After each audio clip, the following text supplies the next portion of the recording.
if you're thinking of buying or building your new family home, this is the place to be. I'm Nikki, CEO and founder of Totally Wicked Group, and this is our very first Totally Wicked Q&A live. So ask questions from Totally Wicked experts about how to buy and build smarter. Tonight we have David Brunner from Jim's Building Inspections, and we're going to go through things to look out for when building and buying, a few traps and horror stories, and things to avoid if you're an owner builder. We're going to get started really soon to give the stragglers a chance to sign in so that no one's missing out. But for everyone who is here right now, thank you for being on time. Now, I'm very aware that the State of Origin kickoff is soon, so we're going to keep this to 30 minutes. So we're not going to miss that ball kicking.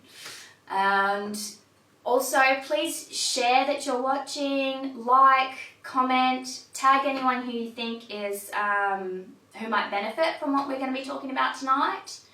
And also, if you want to keep up to date and get a summary of all of the questions and answers, information that we give out tonight, then please subscribe to our newsletter.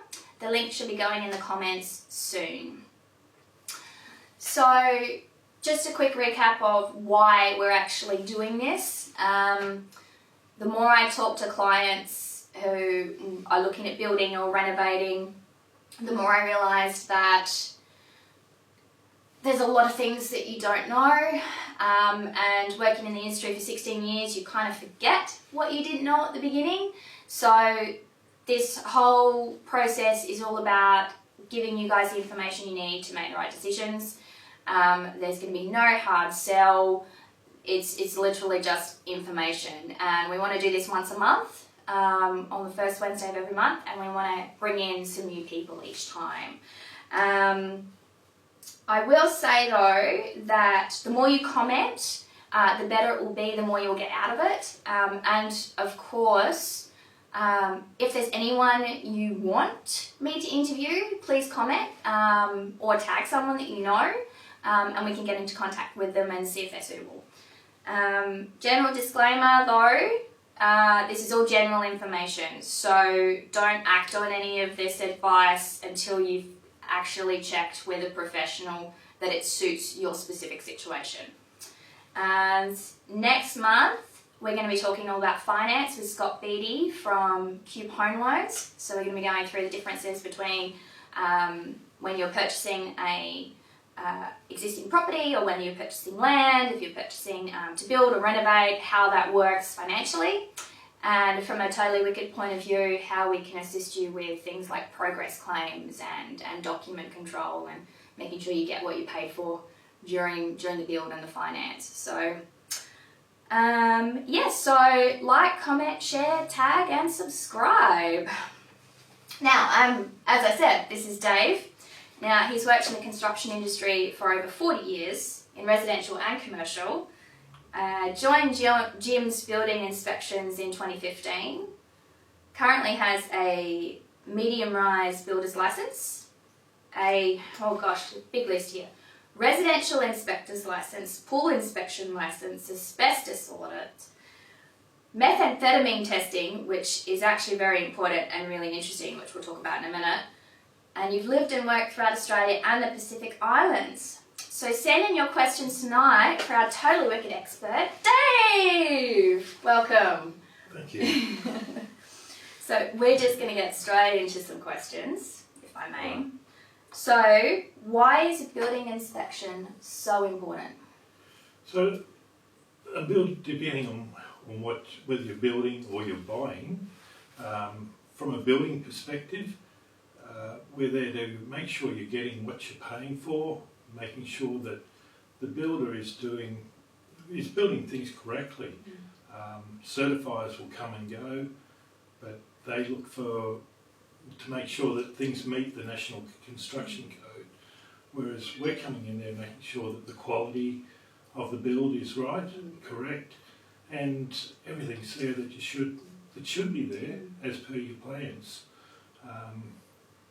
When you're buying a home, we're looking for major defects in the property, minor defects that may cause you maintenance issues along the way, making sure that the house is structurally safe, that it meets all the code requirements as well. So that's why you need a building inspection, to make sure that you're not wasting money on a purchase, and to stop you from having headaches later on.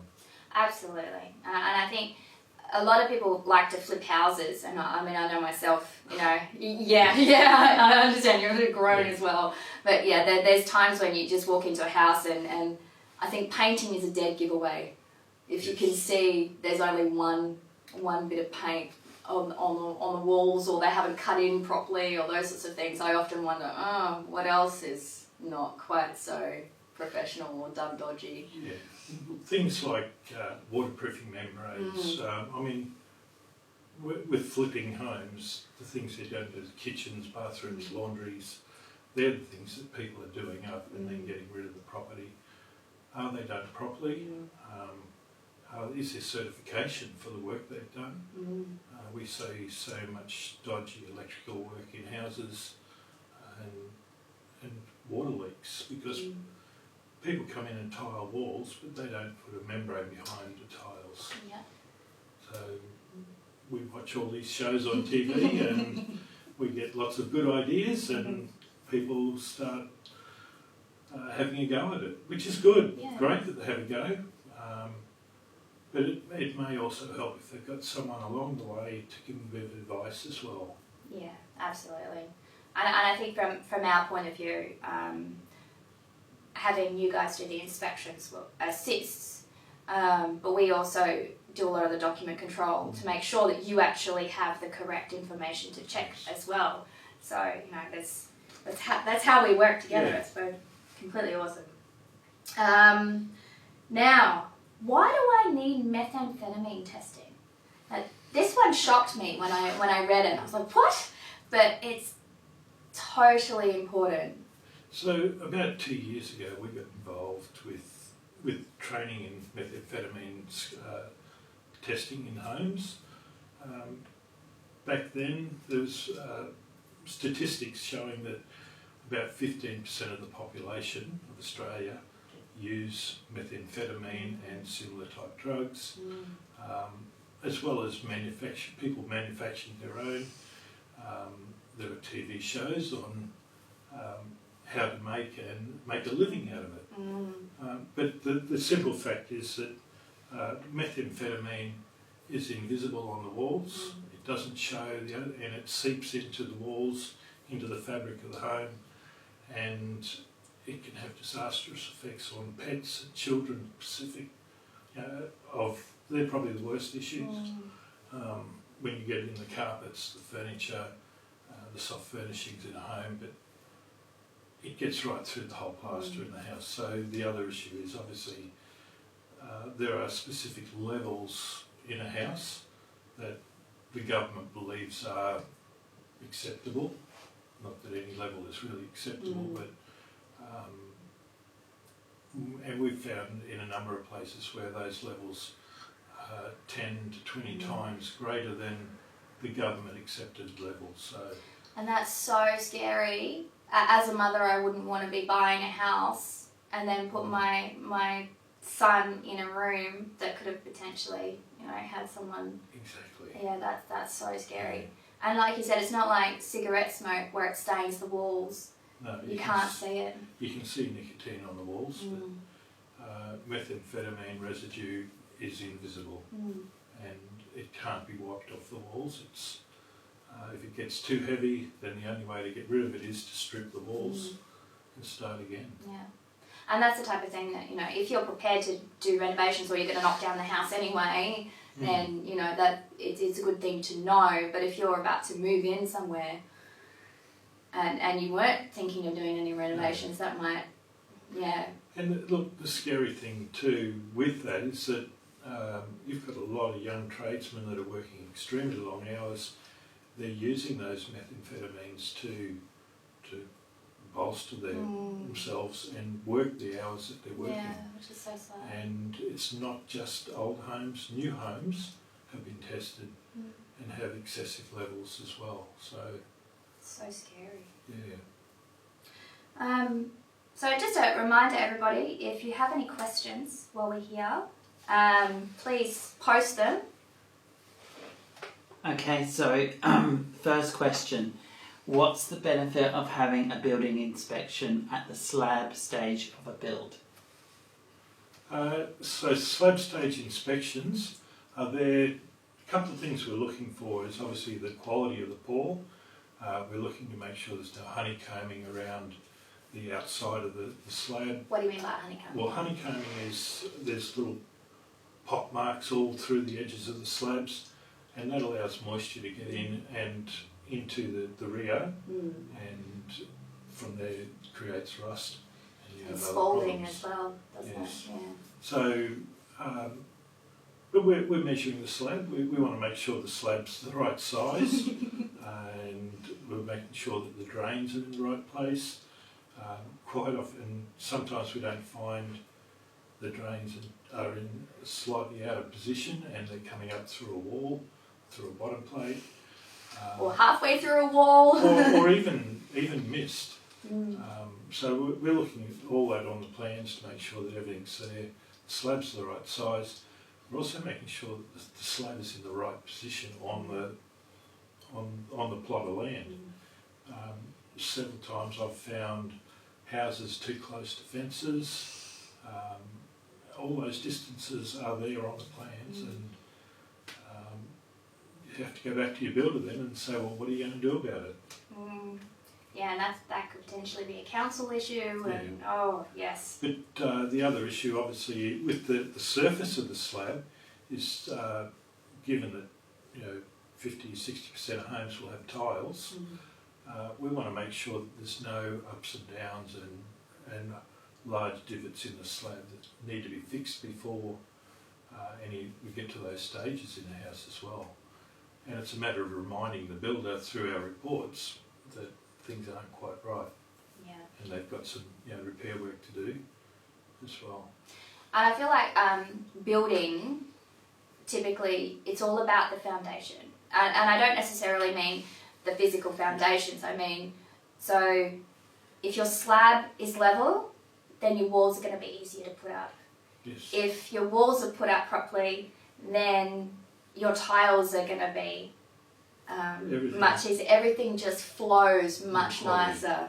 Yes. The other aspect of a slab inspection is that I like to be there the day before they pour to make sure that all the steel is in the slab that's meant to be there. I mean, it's all on the plan, so it's quite easy for us to check. And so if we can be there the afternoon before the pour, I don't need to be back there. I can pop around while they're pouring, or I can be back there 3 days later when the formwork is stripped off, and I get a good chance to see what's going on. Make sure that the slab is correct. Yeah. One of my old lecturers from uni, he said that there was a dodgy builder. This was years and years ago, but he suspected that the Rio wasn't being actually put in the slabs. Yes. So he did a few little tag marks with a bit of paint and stuff on this Rio, and sure enough, this exact same Rio was getting moved from one plot to the next, and it wasn't being put in the slab, so they had to do core drilling to check, and they didn't find any Rio, and I think it was about 2 or 3 slabs. So yes, it does happen. More questions? On the slabs subject, can a cracked slab be hidden? Be hidden. Hidden. What? If you're talking about the minor cracking, and you will always get some surface cracks through the concrete drying too quickly. There's not a lot you can do about a lot of that. Mind you, that what we call fine cracks and hairline cracks are classed as minor defects in any construction, and they don't affect the structure of the building. Yeah, it's sort of hard to answer that, because a crack is a crack, but something that's very hairline, or something that you can put a pencil through, it's a bit of a So anything up Yeah. to 3 millimetres wide is classed as a fine crack. So they don't affect the structure of the building, and certainly we want to be aware of them, and they need to be monitored. But at slab stage, if you're getting large cracks like that, I'd be worried. But 3 days to a week after a slab's poured, a hairline crack is not unusual in any slab. Yeah, and I think to follow on from that question, yes, you can hide them, especially like if you're talking about wet areas, because a lot of times you'll get a screed that goes across the top of the wet area that then you can use to do falls towards drains and grates and things. So yes, you can hide them, but usually big cracks, you'll see movement in the building, or you might see a crack start to form through walls and things, wouldn't you? So a garage is probably the only place where you'll end up seeing the cracks in the long run once the house has been built. And there are a number of acrylic products that provide a really good finish on a floor if you don't like the look of the cracks in a garage. Yeah, absolutely. Okay. How many inspections should you have during the build and when? Okay. We look, you can have as many as you want, but we still recommend a slab inspection, a frame inspection, a lock-up, which will be pre-plaster or pre-paint inspection, and obviously the handover. And even if you don't want to go through the early stages, we recommend a handover inspection. So it's a practical completion. 10 days before you give that final check to your builder, you want to have someone come through, a building inspector, to come through and check the quality of the workmanship, make sure the walls are straight, make sure that there's no leaks from shower recesses, leaking pipes, and that everything is in the house that should be in the house. Light fittings, furniture, kitchen, appliances, making sure that all the appliances are working, the air conditioning's working. One of the things we quite often find also is that the builder hasn't put the insulation in the roof. So we're up in the roof. We'll have a look up in the roof, make sure. So even if we haven't had the chance to look at the frame and the roof structure prior to handover, we're still up inside the roof, and we can make sure that the roof framing's okay and that insulation's there, there's no wiring issues, making sure the insulation isn't covering lights, Yes, because that's recessed dome lights. big fire issue. Yeah. Yeah. I did have another thought. Oh yes, joinery. Yeah, that's probably the only other thing. So when I mean joinery, so kitchen cabinets, vanity cabinets, those sorts of things. That's another, making sure that things are built the way that you've asked them to. Make sure that all of the edges are actually sealed, so that water doesn't get in. But yes, I would say those four main. Yeah, stone benches, looking for chips in the edges. Quite often, stone benches will get damaged during the fitting. And don't get me wrong, but the builder's not going to go out of his way to repair these things if he can get away with it. So He or she. he or she. Yeah, Another one? It's a big one. Oh dear. So when a subject to building inspection is part of an offer when building a new home, does the inspector give an outright yes or no answer that the house is fundamentally suitable for sale, or do they give a report to the buyer which can be used to then negotiate price or amendments prior to sale? So they're talking about the report. So a pre-purchase Yes, inspection. I'm assuming that's what. Yes. Subject? So if Subject to building inspection. Oh, Well, the so offer. right, okay. So when you're putting forward an offer to purchase a house, it's subject When to building buying a new inspection. home. Yeah. Yeah. Okay. So just so I'm understanding the question, the report. So does the inspector give an outright yes or no Right. that house is suitable for sale? Okay. or do they give a report to the buyer which can be used to negotiate the price or make amendments? A pre-purchase building and pest inspection it's purchased by the buyer. It's written for the buyer to give them enough information to make a quality decision on whether or not they're prepared to buy the home, and whether or not they're prepared to deal with the minor defects, whether there are any major defects in the house that need to be dealt with as well. So it is for the buyer. It's for the buyer. Our insurance covers the buyer.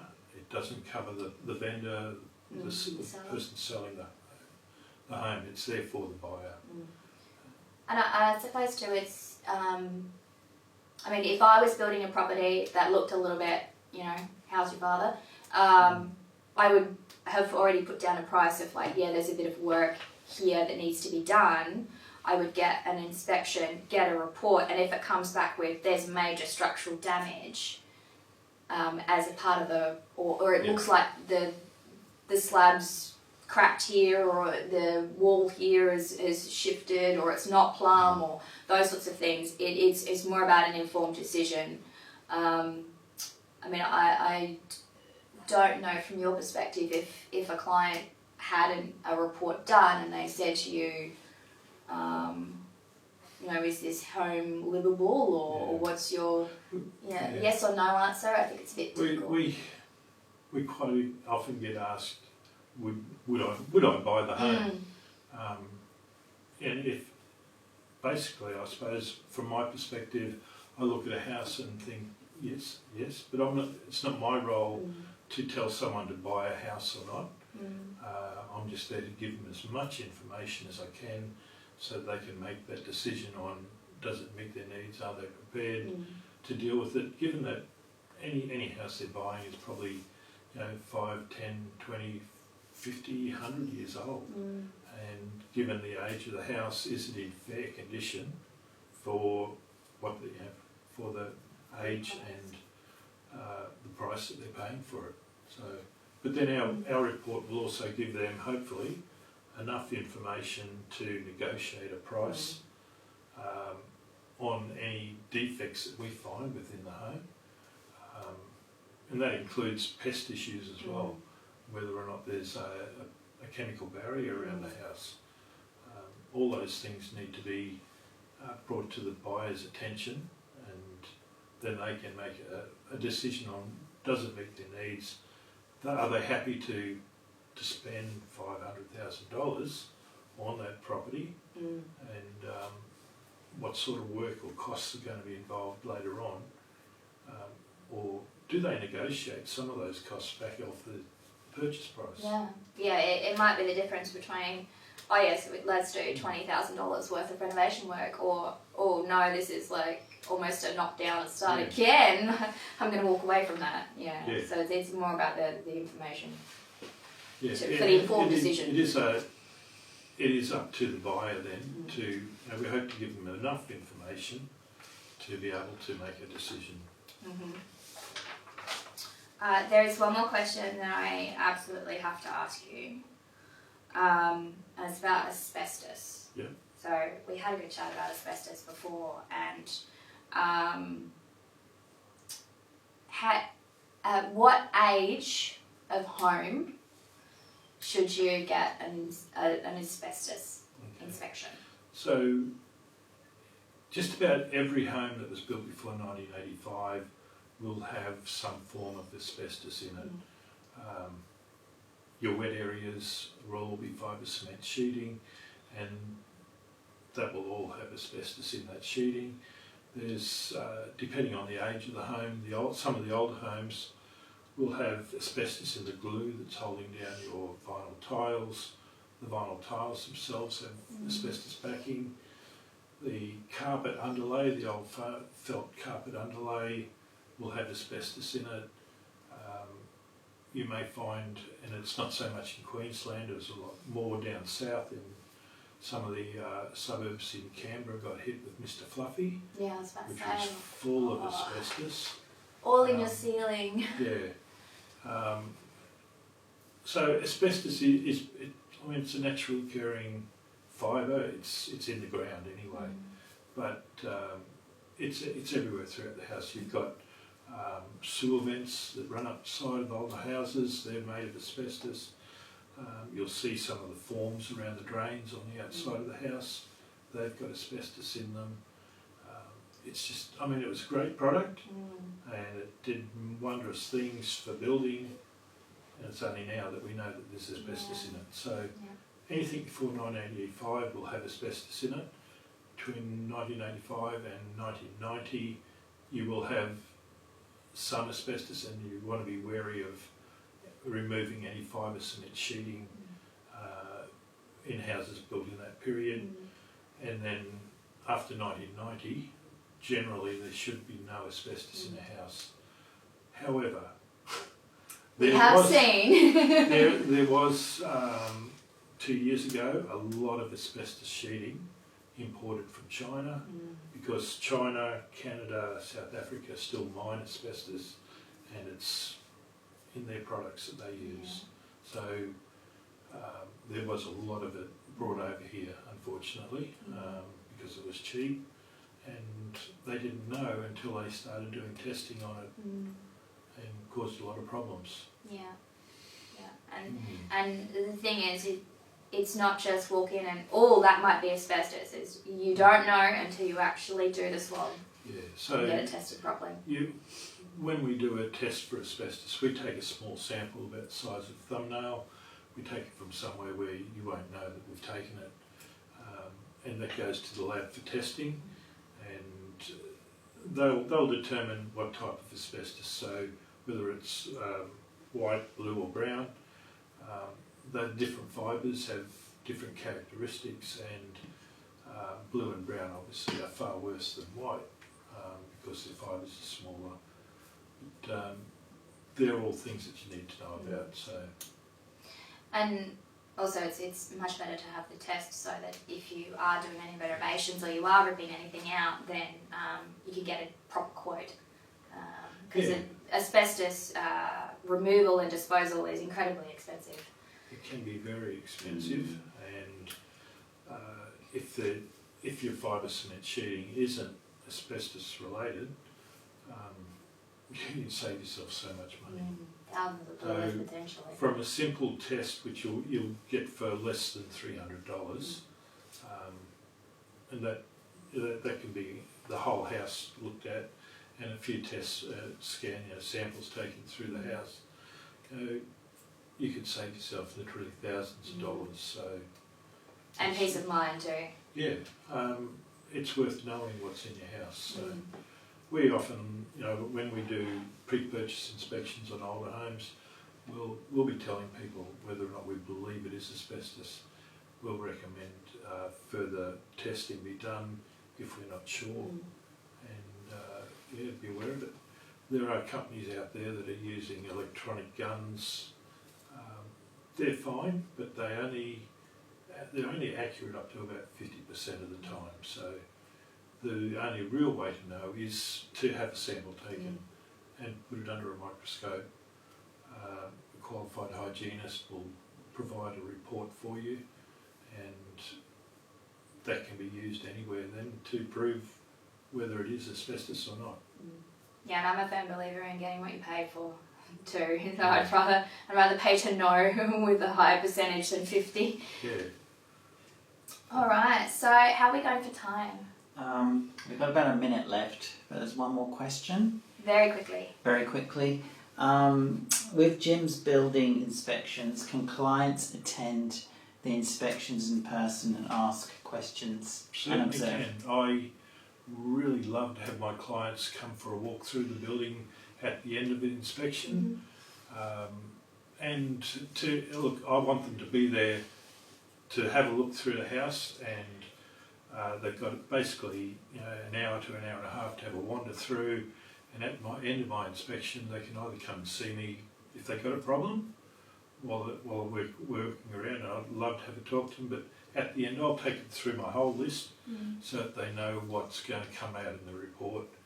And I'd much rather talk to them about a defect in a home on site, show it to them, talk to them about how to remedy that problem, if it can be remedied easy, or even have a talk about the ballpark figures for repairs. So yes, I would much prefer my clients be there. But for our interstate clients, I will do a walkthrough with the house, like a video walkthrough, and explain everything to them as I'm going through the house. The same as I would if it was a client standing next to me. So. And one of the things that Totally Wicked Group do as a part of our contract administration service is we keep clients up to date every week with what the builder's doing, what any of the contractors are doing out on site. So we'll be able to keep across those things, even if we're talking about, you know, joinery and tiles. Whereas if you're doing, you know, slab inspections and frame extensions, then, you know, we can assist with that as well. So it's a great big Totally Wicked team here. We all work together. So yes. All right. So we're going to have to leave it there, I think, so we can watch the kickoff. So thank you everyone for tuning in. And just a reminder that if you want to get a summary of tonight's questions and answers, sign up to our newsletter. We will be doing this once a month, and we'll send out reminders as well via the newsletter. If you have any other questions, please comment and we'll go through and answer them tomorrow if we didn't get to them tonight. And like and share and tag, of course, if anybody you know could benefit from everything we just talked about tonight. And thank you for tuning in. Thank you, Dave, for being here. Thank you for Hawthorn Creative for hosting us again. And have a totally wicked evening.